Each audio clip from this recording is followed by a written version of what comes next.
देश में संपन्न हो रहे 7वें एवं अंतिम चरण के चुनाव में नेताओं के भाषण अब भी घिसे पीटे हो गए हैं। उनके बीच अब मुद्दों की कमी हो गई है। खैर, पिछले 2 महीने से मुद्दे गिनाते गिनाते नेता भी अब थक गए हैं। उनके पास जनता के बीच कुछ रखने के लिए नहीं बचा है, इसलिए सभी पार्टियों के नेताओं ने वही अपने पुराने भाषणों को जनता के सामने रख रहे हैं।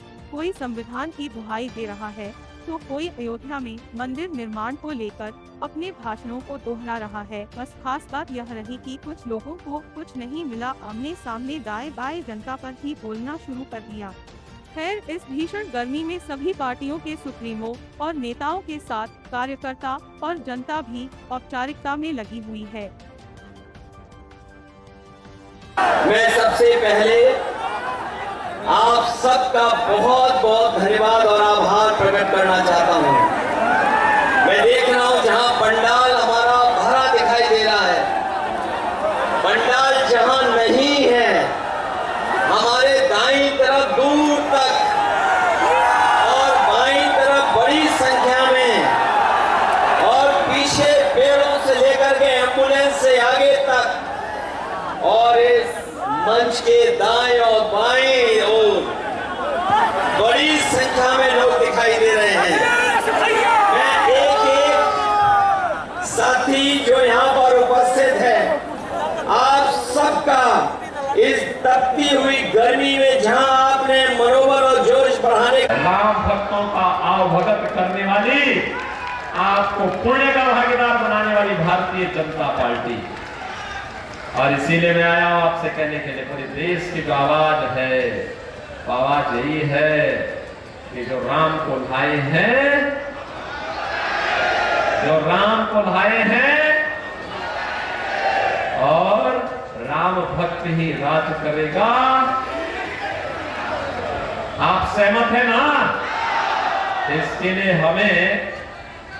लिए हमें बलिया संसदीय सीट पर श्री नीरज शेखर जी को भारी बहुमत से विजय दिला के जीतना पड़ेगा। मोहम्मदाबाद सहमत है? सहमत है? नीरज शेखर जी चुनाव जीत के जाएंगे रिकॉर्ड वोटों से। आप सभी समर्थन करेंगे। इसके लिए आपको 2 काम करने पड़ेंगे। करेंगे।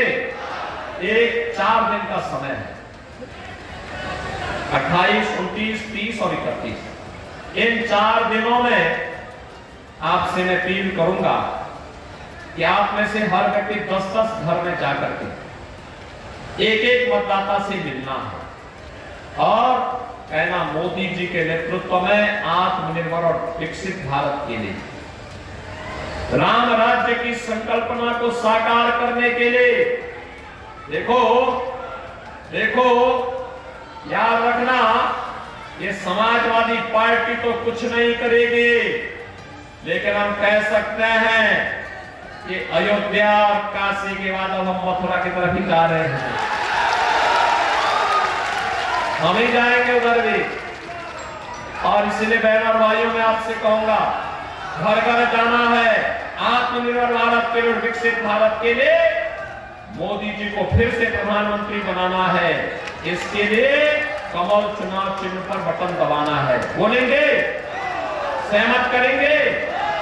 और बहनों और भाइयों, 1 जून को मतदान होना है।